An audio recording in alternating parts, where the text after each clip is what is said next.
সুপ্রিয় দর্শক শ্রোতা, সবাইকে বাসু টক্সের পক্ষ থেকে শুভেচ্ছা। আপনারা কেমন আছেন? নিশ্চয়ই ভালো আছেন। আমিও আপনাদের দোয়ায় ভালো আছি। গত ভিডিওতে আমি আপনাদের একটি গল্প শেয়ার করেছিলাম। আজকের ভিডিওতেও আমি আরেকটি গল্প শেয়ার করব। গল্পটি হলো এমন, কোনো এক ওয়াজ মাহফিলে অনেক লোক, হাজার হাজার লোক সেখানে উপস্থিত হয়েছে। সেখানে এক অভিজ্ঞ হুজুর ওয়াজ করছেন। তো ওয়াজ করার মধ্যেই কোনো এক বিষয় বোঝানোর জন্য তিনি একটা গল্প বলছেন। গল্পটি হলো এমন যে উনি বলছেন যে পুকুর পাড়ে একটা আম গাছ, আম গাছ থেকে ঝড়ে বা অন্য কোনোভাবে পাতা যখন শুকিয়ে নিচে পড়ে, তখন যদি পানিতে পাতাটা পড়ে যায় তাহলে পাতাটা কুমির হয়ে যায়। আর যদি পাতাটা ডাঙ্গায় পড়ে, অর্থাৎ মাটিতে পড়ে, পানিতে নয়, তাহলে সেটা বাঘ হয়ে যায়। এই গল্পটা যথারীতি বুঝাচ্ছেন যারা দর্শক শ্রোতার সামনে বসে আছেন তাদেরকে। এমন সময় পিছন থেকে এক ভদ্রলোক হাত উঠিয়ে বলছে, হুজুর, আমার একটা প্রশ্ন আছে। তখন হুজুর যথারীতি থেমে গেলেন এবং জিজ্ঞেস করলেন, হ্যাঁ বলুন বাবা, আপনার কি প্রশ্ন? তখন তিনি প্রশ্ন করছেন যে, হুজুর, আপনি যে বললেন যে পাতা যদি পানিতে পড়ে তাহলে কুমির হয়ে যায়, আর যদি ডাঙ্গায় পড়ে তাহলে বাঘ হয়ে যায়। তাহলে আমি একটা খটকার মধ্যে পড়ে গেছি। ধরেন এমন একটা পাতা পড়লো যে পাতাটা পুকুর পাড়ে অর্ধেক পানির মধ্যে অর্ধেক ডাঙ্গায় রইল, মানে শুকনোর মধ্যে রইল, তাহলে সেক্ষেত্রে কি হবে? এখন হুজুর তো একটু বিপদে পড়লেন। তখন হুজুর জিজ্ঞেস করছে, আচ্ছা বাবা, আপনার বাড়ি কি নোয়াখালী নাকি? তখন বলছে, জি হুজুর, আমার বাড়ি নোয়াখালী। আচ্ছা ঠিক আছে বাবা, আপনার প্রশ্নটা আমি জেনে নিলাম। আজকের ওয়াজে আর আপনাকে এই উত্তরটা আমি দিব না। এর পরের বার যখন আমি ওয়াজ করতে আসব তখন আপনাকে এই প্রশ্নের উত্তরটা বুঝিয়ে দেব। এইটা বলে যথারীতি হুজুর ওয়াজ শেষ করে ফেললেন। হুজুর ওয়াজ শেষ করার পরে এখন সে বাড়িতে গিয়ে বুঝছেন যে আসলে এটা তো একটা ঝামেলার বিষয়, উত্তরটা আমি কি দিব। উত্তরটা নিজেও ঠিক বের করতে পারছেন না।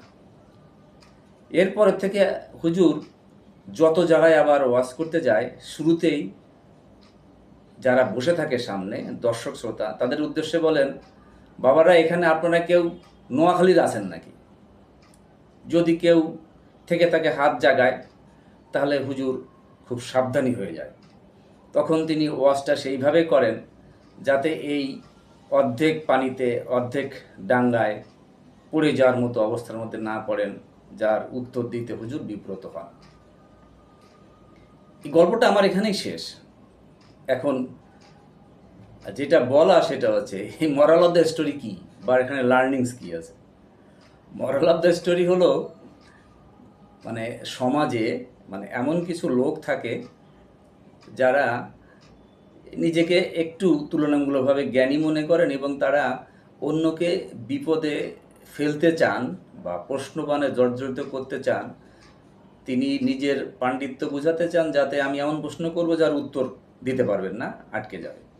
তাই এক ধরনের মানুষ থাকে, তারা এটা করেই শান্তি পায় এবং এটাই তাদের একটা আনন্দ, এবং এই বিব্রতকর অবস্থায় কাউকে ফেলতে পারলেই তার একটা মহাসুখ।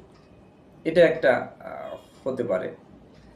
আর একটা বিষয় হতে পারে, যেটা হলো ওই হুজুরের দিক থেকে, যে উনি সাবধানী হয়ে গেলেন, যে উনি বুঝলেন যে সব জায়গায় সব গল্প বা সব ওয়াজ চলে না। পার্টিসিপেন্ট অর্থাৎ অডিয়েন্স বুঝে আমাকে ওয়াজ করতে হবে যাতে কোনো প্রশ্নের উত্তর দিতে আমি আটকে না যাই। এই দুইভাবে এটাকে বোঝা যেতে পারে, বা এটা এমনও হতে পারে। কিন্তু প্রশ্নটা হলো, এইরকম যদিও হয়, তাহলে এই যে অবস্থাটা হয়, হুজুরকে, যে যিনি ওয়াজ করছেন তাকে অনেক বেশি জানতে হবে এবং অডিয়েন্স বুঝে মানে গাঁজাখুরি গল্প বা এমন কোনো গল্প বলা যাবে না যেটাতে প্রশ্ন থাকতে পারে বা জটিলতা আছে, বা থাকলেও যেটার উত্তর জানা নেই এমন গল্প বলা যাবে না। অন্যদিকে এই সমাজের মানুষগুলো এরা বিভিন্ন জায়গায় বিভিন্ন সমাবেশ, মিটিং, মিছিল, তারপরে সালিশ দরবার, যেখানেই এই ধরনের লোকগুলো থাকে যারা প্রশ্ন করতে চায় এবং মাঝপথে এমন এমন প্রশ্ন করে যে প্রশ্নগুলোর উত্তর দেওয়াও বিব্রতকর অবস্থা এবং না দিলেও তাতেও বিব্রতকর অবস্থা। তো এই দুই ধরনের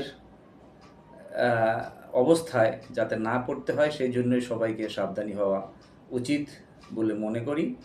এবং মানুষকে বিপদে ফেলে কষ্ট পাওয়া সেটাও যেমন অন্যায়, আবার নিজে না জেনে না বুঝে কাউকে কোনো কিছু শেখানো বা বোঝানো সেটাও অন্যায়। ধন্যবাদ সবাইকে। সবাই সুস্থ থাকুন, ভালো থাকুন।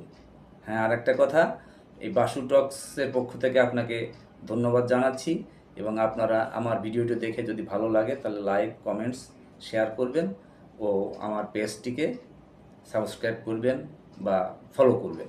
ধন্যবাদ সবাইকে। ভালো থাকুন সবাই।